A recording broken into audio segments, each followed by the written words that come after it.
What's up, guys? It is the mighty Greenchili here, and today we're doing a Transmog showcase. As your host, Greenchili will show you unique and special Transmog sets for you to farm and wear on your character.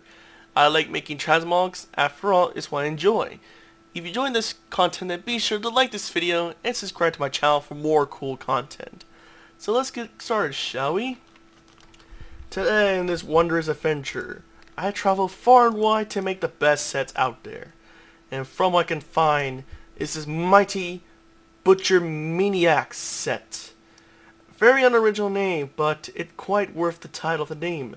With a nice badass shield that can really scream fear on your enemies in the battlefield. With a nice butchery axe that totally looks like something you would play with your kids. And a nice, nice crafted shield. Did I say shield? I meant shoulder pads. With a nice spiky helmet to protect your face. With a nice little belt which shows you how many demons you killed, as you are free from the blood curse that cursed your race. And the fruit of battle, no matter if you're an orc, male or female, this set will make you proud and honored. And you wonder yourself, how on earth would you get this set? In this video we'll show you on each of the pieces and how you get them. So let's get started, shall we? Over here is the shoulder pads and helm. But let's talk about the helm. This helm looks familiar, because it's called a Hateful Gladiator's Plate Helm. You must go all the way to the worst expansion, Northern, head on over to Crystal Song Forest, and in the top right you will find, did I say top right? I meant top left, to where you'll find Dalaran. And inside Dalaran, to the top right, inside inside the city inside the city on the top right, into the Horde section, the Sunreaver's Sanctuary, you'll find a special little building. And inside that building, you'll find an NPC, Magister Brazel. This Brazel, which sounds like Brazel for some reason, like basil nuts or something, or vegetable, I don't know. But this particular NPC will sell this helmet for a whopping 52 gold. Not a bad price. Not bad indeed. But what about the shoulder pads I mentioned earlier, since they're from a different set, correct? Which, you're right.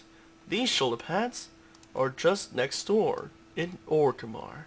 Head on over south of here, and you will find, in the Valley of Strengths above the Warchief's throne room, from the back top, you will find an NPC named Rukgok, and he will sell for 53 gold. Not a bad price, I admit. But it's your only way of getting these shoulder pads. Other than blacksmithing, that's your only option. Once you finally get those two pieces I mentioned, you might be wondering yourself, Greenchili, what about the chest and pants? Well, these chest and pants look fantastic indeed. To get these, you must go all the way to the favorite expansion, proved by Asmongold, and that'll be in the Valley of Eternal Blossoms. And to find this entrance of this raid, you must go to the east, to where used to be a lake, which is inside the Valley of Four Winds. This entrance is not other than the Siege Orgrimmar.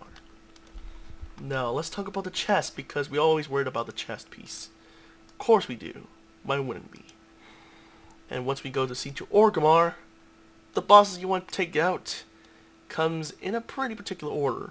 First, you must take out these bosses, and then once you reach to the Fairy Shah Pride, after you defeat him and get a token if you're lucky, this token has a chance of dropping it for a 35% chance.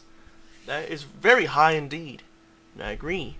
And you get it from the chest after defeating the Shah Pride. So make sure that after beating Gullcrust, you get the Iron Juggernaut, which also drops the chest piece. And this chest piece has a chance of dropping it for a whopping 23% chance, which is pretty high. And you'd think it could get lower than that when you beat the Kogoron Dark Shamans, which has the third chance of getting it. But the chance of getting it is for a whopping 8% chance. But what about the difficulty? Make sure this is on Mythic, so that way you get the actual chest piece of that color. So that will clear you up.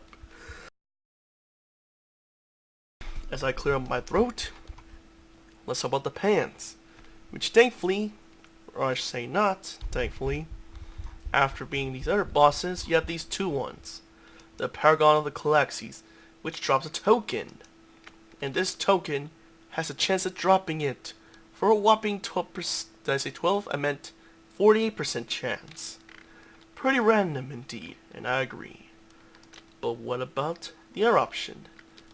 These pants drop from Garrosh, the big boy who did nothing wrong. It has a chance of dropping it for a 12% chance. Who knew, right? Such beautiful pants indeed. But what could be more better is the gloves and boots. To get these gloves and boots, you must go all the way to the best expansion, Pandaria. And then over there you'll find 2 raids. Because it is dropped from 2 raids. Who knew? But let's talk about the gloves, which drop from the Heart of Fear. To get there, you must go to the Dread Waste. Make sure you go to the west, to the big tree.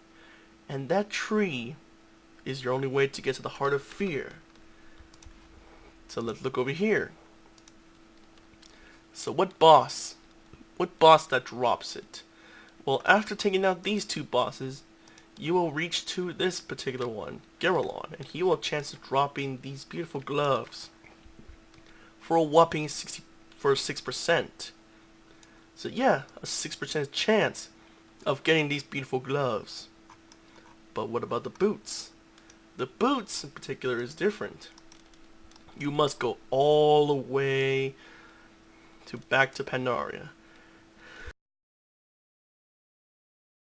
So my throat's a little sore. You must go to the particular area, which is like right here, to the Failed Scar.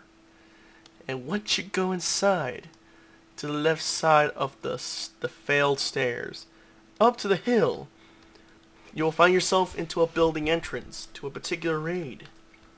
The Terrace of Endless Spring.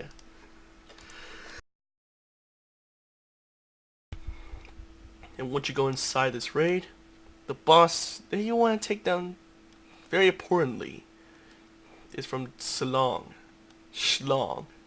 After beating the 3 elders, you'll reach up to this dragon, majestic indeed. This dragon will have a chance of dropping the boots for a whopping 28% chance. Higher than the gloves, but worth it. And once you got your boots from the boss, then you're set for the last 2 pieces, which is the freaking mace. You heard me right, it's a mace and a shield. To get these 2, you must go. But before I go, I must tell you what these are from. The sword, mace, is called the Wildcom Bandit Bonecracker. And the shield is called the Primal Gladiator's Shield Wall. To get these 2, you must go all the way to the best expansion, head on to Ashran, head on over to War Spear, just down below, near this big building over here, southwest, and you will talk to these 2 NPCs. The weapon is sold by Fobbly Kicksfix for 5 marks of honor. That little goblin will sell it for that much. And for the Bloodguard Axelash, we'll also sell it for like a similar price of 3 marks of honor. So yeah, it would be hard to spend so much marks of honor, but it's all worth it once you show your true honor to the Horde in full glory. But what about the belt? Before I even forget, right? Well, guess what? I didn't forget, because this belt, I saved it the best for last because it's special. This belt, in particular, is called the one and only the Soul Renders Great Belt. This one is dropped from LFR. There hasn't been confirmed but what I could tell is that this belt is possibly from a raid. The Tomb of Sargeras in the Broken Shore. But there hasn't been any NPC confirmed to have the raid entrance port of the LFR version. But one thing's for certain, this belt,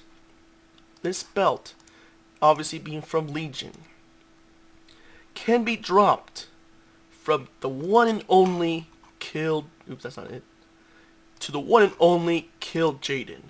He will have a chance of dropping the belt on LFR for a whopping unknown chance, but likely personal loot, no doubt.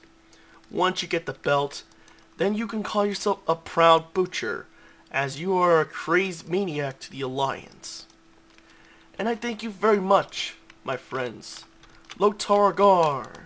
Thank you guys for watching this video, and having a good time. See you on the next adventure. Brought to you by Greenchili. Bye-bye.